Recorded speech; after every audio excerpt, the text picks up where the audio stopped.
Di video kali ini saya akan membahas tentang Samsung Galaxy Ace, smartphone mid-range dari Samsung yang sekarang usianya udah 13 tahun. Lalu gimana di 2024 nih? Langsung kita bahas.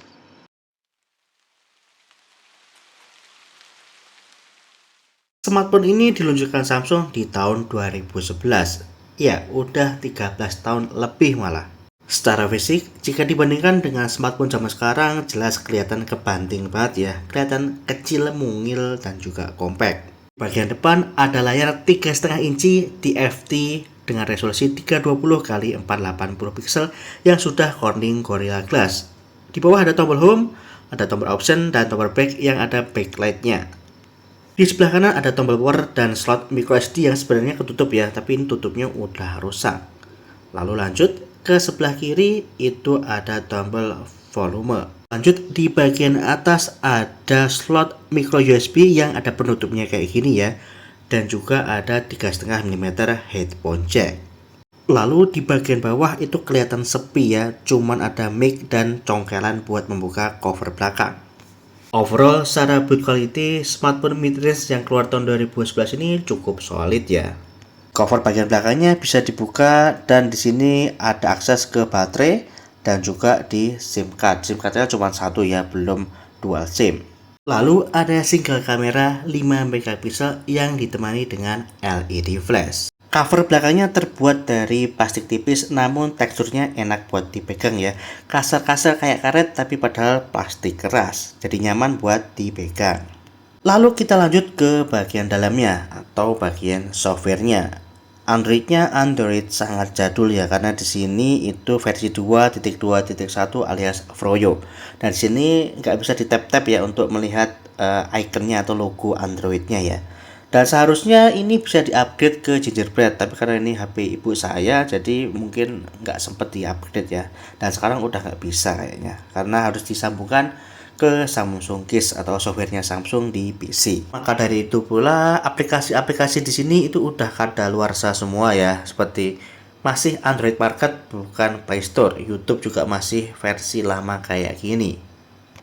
Maps navigasi itu masih terpisah.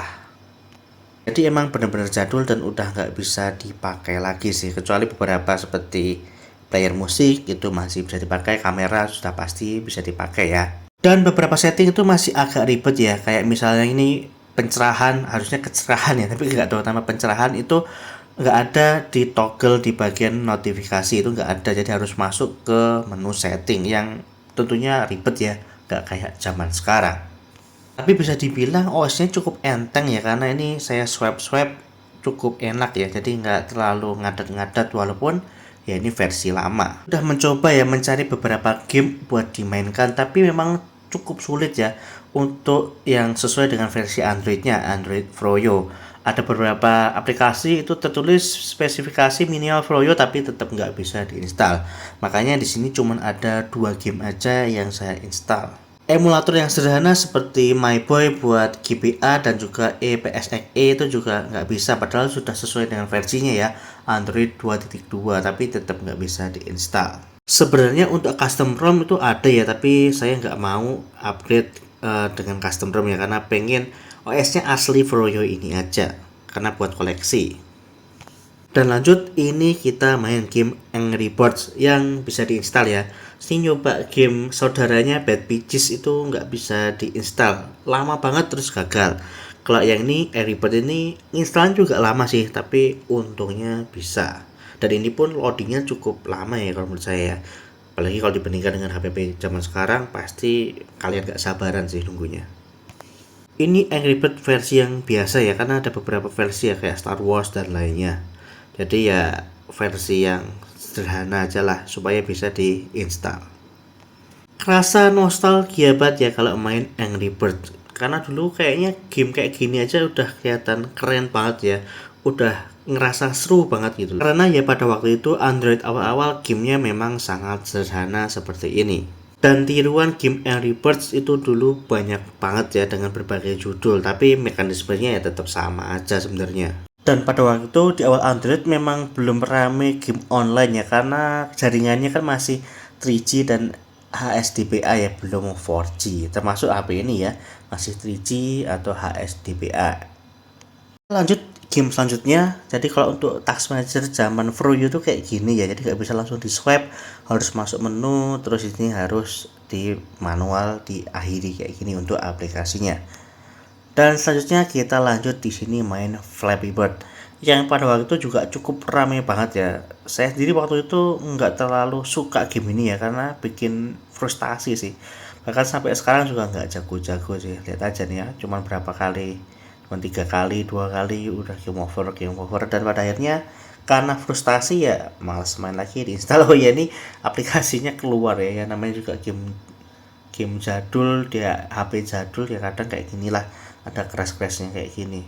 Tapi pada waktu itu seru banget buat dimainin ya, karena pada pamer-pamer skor ya, gede-gedean skor siapa yang paling lama mainin Flappy Bird. Oke, kita lanjut ke bagian kamera belakangnya yang 5 megapiksel. Jadi di sini saya akan sertakan hasil foto dan juga video dari Samsung Galaxy S. Silahkan dilihat ya.